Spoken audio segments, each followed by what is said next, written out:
जळगाव येथून एक भीषण अपघाताची बातमी समोर आली आहे। भरधाव डंपरच्या धडकेत एका वृद्धाचा मृत्यू झाला आहे। संध्याकाळी 7 वाजेच्या सुमारास जळगाव शहरातील कालिंका माता चौकात ही घटना घडली। मृत्यू झालेल्या वृद्धाचे नाव प्रभाकर पाटील असे आहे। या घटनेने परिसरात मोठा तणाव निर्माण झाला होता। काय घडलं नेमकं? मृतक प्रभाकर पाटील हे भाजीपाला घेऊन घरी जात होते। त्यावेळी भरधाव डंपरने त्यांना चिरडले। प्रत्यक्षदर्शींच्या नुसार डंपर चालक मोबाईलवर बोलत होता, त्यामुळे अपघात झाला। चाक थेट मृतकाच्या तोंडावरून गेल्याने त्यांचा जागीच मृत्यू झाला। या घटनेनंतर नागरिक संतप्त झाले। संतप्त नागरिकांनी रस्त्यावर उतरून डंपरवर दगडफेक केली आणि तोडफोड केली। या घटनेमुळे परिसरात मोठे तणावाचे वातावरण निर्माण झाले। दंगा नियंत्रक पथकासह पोलिसांचा मोठा बंदोबस्त तैनात करण्यात आला होता। कालिंका माता चौकात साधारण वर्षभरापूर्वी अपघात झाल्याने जीव देखील गेलेला पाहायला मिळत होता।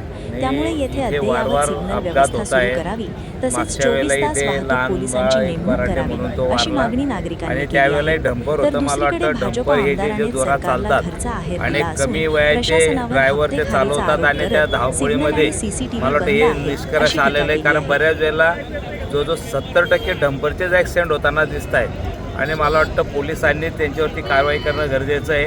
आणि RTO निकाम्या लोकांना त्रास देण्यापेक्षा अशा बेकायदेशीर ज्या गाड्या चालत आहेत त्याच्यावरती मला वाटतं कारवाई करण्याच्या नक्कीच पोलीस प्रशासन आम्ही सूचना देऊ।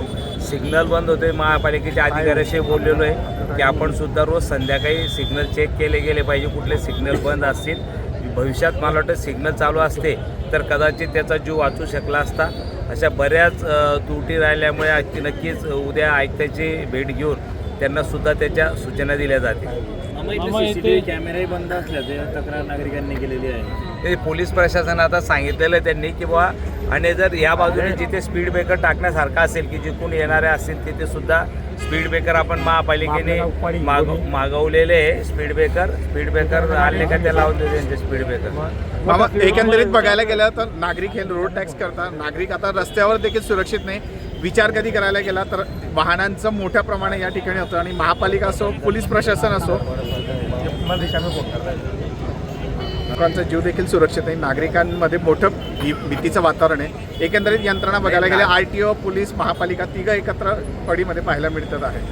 हेच सांगतोय मी की त्यांनी जबाबदारीने आपल्या जे काही स्पॉट असतात तिथे गाड्यांचं जे काही बिगर नंबरच्या गाड्या असतील, स्पीडने जास्त जोडणाऱ्या गाड्या असतील यांच्यावरती कारवाई केली तर मला वाटतं नक्कीच त्याला कंट्रोल राहील। आणि जे शहरामध्ये स्पीड असतो 40-60चा जो स्पीड असते ते स्पीड मला वाटतं ते त्यांनी ड्रायव्हरांनी बंदी त्यांच्यावरती केली पाहिजे, RTO आणि पोलीस प्रशासनाने। एकीकडे डंपर मोठ्या प्रमाणात वाढलेले आहे आणि अपघातही होतं। या संदर्भात आपण मुख्यमंत्र्यांना काही पत्रव्यवहार करणार आहात का? नाही, मुख्यमंत्र्यांनी इथे कलेक्टर साहेबांना सांगू आपण की बुवा हे जे काही रेती चालू बेकायदेशीर रेती चालू आहे त्याच्यामुळे जास्त अपघात होण्याची शक्यता आहे। कारण बेकायदेशीर रीती असल्यामुळे हे पळापळ करता आणि त्याच्यामुळे बा पोलीस मागे लागतील का या भीतीने गाड्या जोरात चालवल्या जातात। त्याच्या एवढा मोठा अपघात घडला, मागे पोलिस लागतात म्हणून ते जोरात गाडी पळवतात। कुठेतरी प्रशासनचं वाळू माफियांच्या समोर हतबल झालेलं वाटतात का आपल्याला की त्यांच्यावर कारवाई होत नाही? ते सर्रासपणे गाड्या कारवाई होते, पण ते कारवाई केली म्हणजे कालच तुम्ही पाहिलं असेल की ते वाळू माफियावरती कारवाई केली आणि त्याच्यातूनच पैसे घेतले गेले। कालच पेपरामध्ये ती न्यूज होती, पाहिलं असेल। मला वाटतं तहसील ऑफिसच्या माणसाने एकी बाजू सकाळी पैसे घ्यायचे आणि संध्याकाळी कारवाई करायची, सकाळी कारवाई करायची संध्याकाळी पैसे घ्यायचे, असे करून धंदे तहसील ऑफिसचे आहे। त्याच्यामुळे ते साहजिक त्यांची हिंमत वाढते त्याच्यात। यावर काय उपाय करायला पाहिजे? आता उपाय आहे मी अधिवेशनामध्ये मांडण्याचा प्रयत्न करणार त्याच्या संदर्भात। ती असो किंवा पोलीस प्रशासन असो, परंतु आयुक्त आणि RTO विभागाचे कोणतेही अधिकारी इथे आलेले नाही आहे। साहेब, त्यांना RTO असेल का आयुक्त असतील, खरं यांनी जनतेशी बांधिलकी नाही आहे त्यांची आणि बऱ्याच वेळेला अशा घटनांनंतर त्यांनी खरं भेट देणं आवश्यकतेचं आहे। पण मला वाटतं बऱ्याच वेळेला RTO आणि आयुक्त दोन्ही कुठे जनतेमध्ये जाताना दिसत नाही, ग्राउंड लेवलवर काम करताना दिसत नाही। मामा आपण